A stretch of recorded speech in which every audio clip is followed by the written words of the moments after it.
All right, wrapping up Monday's Culotta and the Prince here. Good show this morning to kick off Super Bowl week as we previewed the Super Bowl with our Monday regular, Corey Webster. A lot of insight just kind of on the inner workings of how the week goes, distributing tickets. You brought up a good point. You can't just leave practice and go home. You're at a facility. You're inside of a hotel. As always, Webb gives a good outlook. But this week in particular, a two-time Super Bowl champ gives really good insight on Super Week. Yeah, and again, the Super Bowl is being played this weekend in a place where he won his first Super Bowl out in Phoenix right there. Having been out there, it's a very spread out place. Scottsdale, Tempe, Phoenix, all that. Glendale, where the facility is.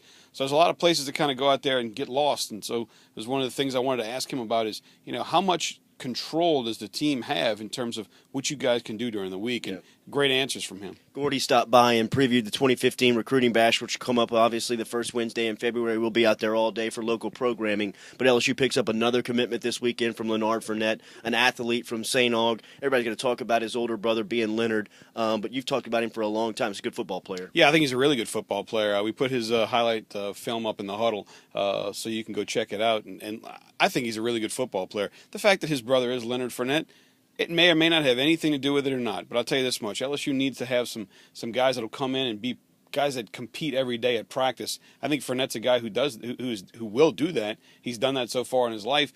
Look, living in the shadow of his older brother is kind of a big deal here, and I know that when he was at St. Aug, we went down there and watched him play a couple of times. He was a guy who was always a tough, hard-nosed player, and look, you need those guys. Nick Brissett officially on campus this weekend in Baton Rouge. Any feeling on where they end up with Brissett come first Wednesday in February? It's he's a guy we're starting to hear more and more that he may be heading over to Texas, and so certainly the LSU coaching staff's they're continuing to recruit him, and in the next week. We're 9 days out from National Signing Day. In the next week, he's going to be a guy we're going to be paying very close attention to what happens there. You and I, a lot of our listeners that gave us feedback inside the huddle driven by the Sterling Automotive Group, very impressed with Eddie Bonine, new LHSAA Executive Director, who stopped by with us this morning at 8:15, gave really good insight about his area meetings around the state last week. Convention starts on Wednesday of this week with the vote to be held on Friday morning by the principals.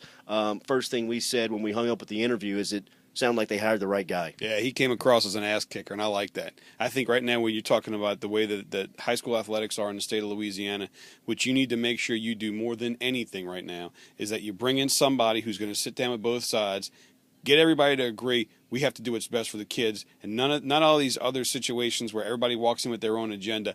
I love what I heard out of Bonine today. I'm looking forward to when he gets down to Baton Rouge full-time, for him to get on the job and see exactly how he implements the things that he wants to do. Because I think he's going to have a bit of an open mind coming from out of state. I think he's going to have a bit of an open mind, but I also think that he doesn't come in with any preconceived agendas, and I think that's huge for high school athletics in the state of Louisiana. More on recruiting tomorrow? More on recruiting tomorrow morning. Tom Luganbill from ESPN will be with us at 8:30, and I can guarantee you that we'll have some more information about a couple of guys that LSU's recruiting. Coaching staff's on the road today, so this will be a good time to see exactly what guys they're trying to go make that last little push on and try to set up a couple of more visits for this weekend. Sweet. Check out the podcast right here while you're online at 1045ESPN.com. Click on the On Demand tab. You can always follow us on Twitter to keep up with the station, what's going on all day throughout the weeks, the weekends, at 1045 ESPN. Check out Culotta and the Prince each weekday from 7 to 9 a.m.